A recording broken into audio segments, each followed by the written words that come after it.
¿Y si todo lo que hacemos fuera solo una forma de distracción? Despertar temprano, trabajar, cuidar la casa, planear vacaciones, comprar cosas que no necesitamos, y si todo eso fuera apenas una manera elegante de fingir que no sabemos lo que va a pasar al final, porque en el fondo lo sabemos. No hay misterio en eso. Un día, tu cuerpo se va a detener. Tu corazón, que ahora late sin pedir permiso, simplemente dejará de latir y listo. Pero si es tan simple, ¿por qué vivimos como si fuera imposible? ¿Por qué el cuerpo se cura, se regenera, se reorganiza, si al final va a fallar? ¿Por qué la sangre coagula cuando te cortas, si tarde o temprano habrá una herida que no se cierra? ¿Por qué corremos al médico? ¿Por qué evitamos riesgos? ¿Por qué construimos rutinas para protegernos de algo que no puede evitarse? ¿Es Dios intentando prolongar un juego que Él mismo sabe que va a terminar? ¿O es solo un truco químico, un algoritmo biológico sin conciencia, como una máquina que no entiende que un día será apagada? ¿Y si es azar?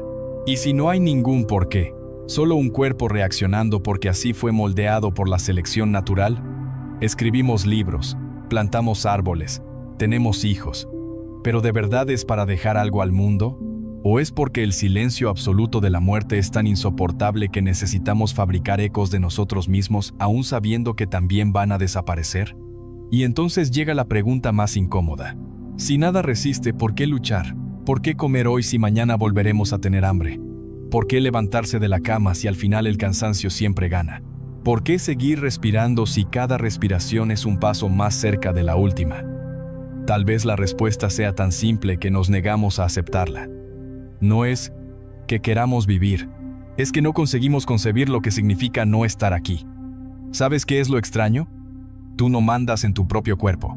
Puedes decidir cortarte el cabello, dejar de correr o incluso intentar dejar de respirar, pero el cuerpo no obedece. Se atraganta, fuerza el aire a entrar, contrae músculos sin tu permiso. Es como si tuviera una voluntad propia, no la tuya, sino la de él. La fiebre sube para expulsar una infección. La sangre coagula para cerrar una herida. Las células se multiplican para reparar tejidos. Todo eso ocurre sin que lo pidas, y sobre todo, sin que lo entiendas. Richard Dawkins dijo que somos máquinas de supervivencia. Robots ciegamente programados para preservar las moléculas egoístas conocidas como genes. Y si tiene razón, eso significa que lo que llamas instinto de vivir no es tuyo. Es un proceso ciego moldeado por la evolución que aprendió que seguir funcionando aumenta las probabilidades de transmitir fragmentos de código biológico hacia adelante. Piensa en los casos que ya escuchaste. Personas que cayeron al mar helado y siguieron nadando durante horas. Cuerpos sepultados que mantuvieron funciones vitales por días sin comida ni agua. En esas situaciones no es la fuerza de voluntad la que sostiene. Es pura biología. Un conjunto de reacciones automáticas que no entiende la palabra rendirse. Y entonces llega la pregunta incómoda. Si el cuerpo insiste tanto, ¿qué ocurre cuando la mente quiere lo contrario? ¿Existe un botón de apagado? ¿O incluso en el suicidio el cuerpo sigue luchando hasta el último instante?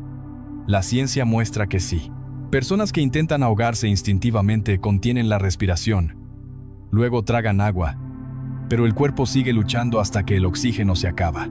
El impulso de sobrevivir es tan fuerte que, en cierto sentido, estamos atrapados en él. La verdad es que el cuerpo no se preocupa por tu filosofía, por tus creencias o por tu idea de sentido. No sabe qué es la vida ni qué es la muerte. Solo ejecuta. Y cuando finalmente falla, no es porque se rindió, es porque ya no podía continuar. Es una locura, ¿no? Hay una escena que se repite en todas las culturas y en todos los tiempos. Un niño preguntando a sus padres qué pasa cuando morimos. La respuesta nunca es simple. A veces es, vas a un lugar bonito. A veces es, te conviertes en una estrella. A veces es, no te preocupes por eso ahora. Nunca es nada. Absolutamente nada. Porque esa es la respuesta que destruye.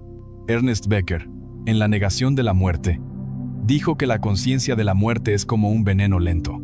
Somos el único animal que sabe que va a morir y al mismo tiempo, el único que construye sistemas enteros para fingir que eso no va a ocurrir. Religiones, mitos, obras de arte, monumentos, incluso leyes y gobiernos. Todo, de alguna forma, es un intento de prolongar la presencia humana, ya sea en el tiempo o en la memoria. Pero hay un detalle incómodo. Esa construcción de significado no es una prueba de valentía. Es una prueba de miedo. Creamos ideas de legado porque no soportamos la idea de la disolución total. Tenemos hijos para continuar.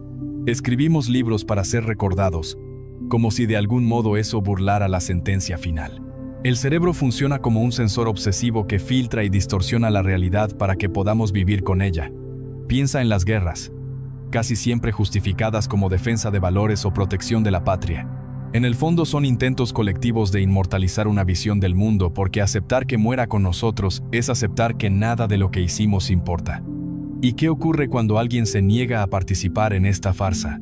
Normalmente lo llamamos depresión, nihilismo o pesimismo, pero tal vez sea solo una mirada limpia, sin anestesia. Schopenhauer decía que la vida oscila entre el dolor y el tedio. El miedo a la muerte es la fuerza que mantiene ese péndulo en movimiento incluso cuando ya no hay placer en continuar. La mente, al igual que el cuerpo, no está programada para rendirse. Pero a diferencia del cuerpo, necesita historias para seguir. Y cuando esas historias dejan de convencer, la vida se muestra como realmente es. Finita, sin garantías y sin nada esperando al final.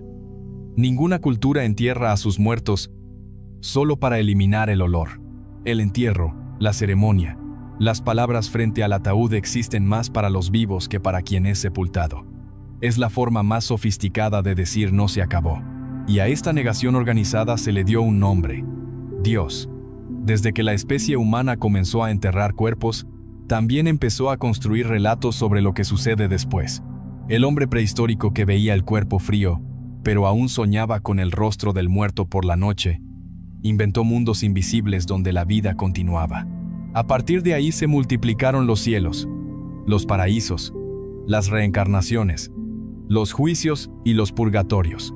Tolstói escribió en Confesión que cuando comprendió la inevitabilidad de la muerte, lo que antes parecía felicidad perdió todo sentido.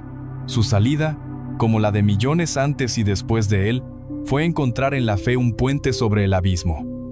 Pero hay que reconocerlo. Ese puente no está hecho de piedra, está hecho de palabras. El consuelo espiritual no prueba la verdad de una creencia, solo prueba que la necesitamos. Así como un anestésico no demuestra que no exista el dolor, sino que el dolor es insoportable. La fe en Dios, en la eternidad o en el alma inmortal puede guiar vidas enteras. Pero su función real es mantener la mente funcional frente al terror absoluto de la nada. El problema para quien observa desde una lente naturalista es que esta narrativa es tan seductora que sin ella la estructura social se agrieta. Civilizaciones enteras se formaron alrededor de la idea de que la muerte no es el final. Quita eso y ¿qué queda? Un cuerpo que se descompone y un nombre que desaparece. Es crudo, pero es lógico. La fe, en este sentido, trata menos de Dios y más de nosotros. Es una respuesta inventada para una pregunta que no soportamos dejar sin respuesta. El universo no tiene audiencia. Si mañana la Tierra se incendiara por completo, no habría testigos para llorar o asombrarse. El silencio seguiría igual. El espacio continuaría expandiéndose. Las estrellas seguirían explotando y naciendo sin que nada cambie en lo que respecta al sentido. Esta es la parte que pocos aceptan. Nada en el cosmos depende de que estemos aquí. Carl Sagan decía que el universo no está obligado a tener sentido para ti. Tomada en serio, esa frase es devastadora. Significa que lo que llamamos propósito es un accidente de la percepción. La vida existe porque las condiciones se alinearon por azar, no porque hubiera un plan. Y el azar no tiene piedad ni compromiso con la continuidad. Mira la historia del planeta. 5 grandes extinciones masivas. Especies que dominaron durante millones de años desaparecieron como si nunca hubieran existido. No hubo justicia ni juicio. Hubo impacto de asteroide, erupción volcánica y cambio climático abrupto. Es un recordatorio incómodo. La muerte no es solo individual, también es colectiva y definitiva.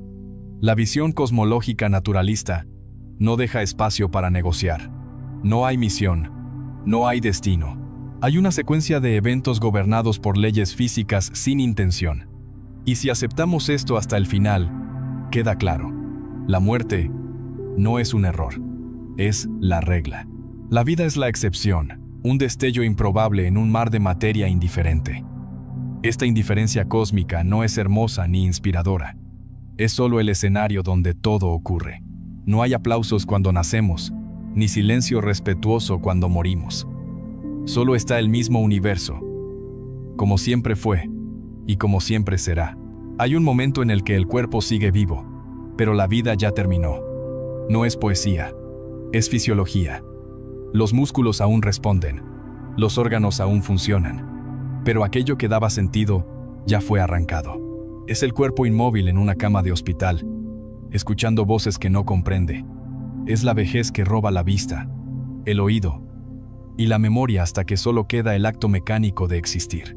Arthur Schopenhauer escribió que la vida oscila como un péndulo entre el dolor y el aburrimiento. Cerca del final, el péndulo pierde el ritmo. Solo queda el dolor y el aburrimiento es reemplazado por el vaciamiento total. Ahí es cuando el miedo a la muerte cambia de forma. Ya no es el miedo a no estar aquí, sino el miedo a estar aquí demasiado tiempo en el estado equivocado. Y aún así, incluso cuando todo está desgastado, el cuerpo se aferra a la vida. Respiradores, tubos, bisturís, extensiones artificiales de un instinto que no acepta rendirse. Muchos mueren sin querer, otros mueren queriendo, pero en ambos casos, es el cuerpo quien decide cuándo soltar. Esta fase final no es una excepción, es el destino. La medicina moderna solo la estira y transforma el final en un pasillo más largo y más frío. Y para quien mira desde fuera surge una pregunta inevitable. Si todo organismo llegará a este punto, ¿por qué el impulso de continuar es tan inquebrantable? Tal vez la respuesta sea la misma desde el inicio. No existe querer o no querer vivir. Existe un sistema biológico programado para resistir hasta la última chispa de energía. El resto, amor, legado, fe y miedo, son adornos que inventamos para no ver esa programación tal como es. Al final, la vida al borde del final no tiene misterio. Es solo el cuerpo cumpliendo un guión que no escribió y que siempre termina de la misma manera. La muerte es un hecho que todos conocemos, pero fingimos olvidar. Está en el reloj que marca el tiempo, en el cansancio al final del día, en el cabello que cae en la ducha, en las arrugas que aparecen en el rostro sin pedir permiso. Todo lo que amamos, personas, lugares, sonidos e incluso olores, lleva un plazo invisible. No hay negociación, no hay excepción. Y aún así seguimos viviendo. Seguimos apegándonos, construyendo y amando. Tal vez porque incluso sabiendo del final, algo en nosotros necesita creer que vale la pena continuar. Tal vez porque aunque la muerte sea segura, seguimos buscando significado en el intervalo entre el inicio y el final. Si llegaste hasta aquí, es porque de alguna manera estas reflexiones te tocaron. Por eso quiero pedirte algo. Este canal existe para crear este tipo de conversación cruda, real y sin filtros. Pero para continuar necesito a quienes creen que esto importa. Si este video tuvo sentido para ti, deja eso registrado. Dar like no es un gesto vacío. Es una señal para el algoritmo de que este tipo de reflexión merece seguir existiendo. Suscribirte al canal es elegir caminar juntos y acompañar ideas que no caben en el ruido superficial de Internet. Comentar es aún más importante. En los comentarios el pensamiento cobra vida. La reflexión deja de ser solitaria y se convierte en diálogo. Cada palabra tuya aquí sostiene este espacio más de lo que imaginas. Compartir el video es extender esta conversación a alguien que quizá también necesite escuchar esto ahora. Al final, lo que mantiene vivo este canal no es solo el contenido, es la comunidad silenciosa que elige pensar, sentir y cuestionar. Y si sientes que perteneces a este lugar, tal vez sea el momento de dejar ese vínculo marcado. Después de todo, mientras estamos vivos, todavía podemos elegir qué vale la pena apoyar.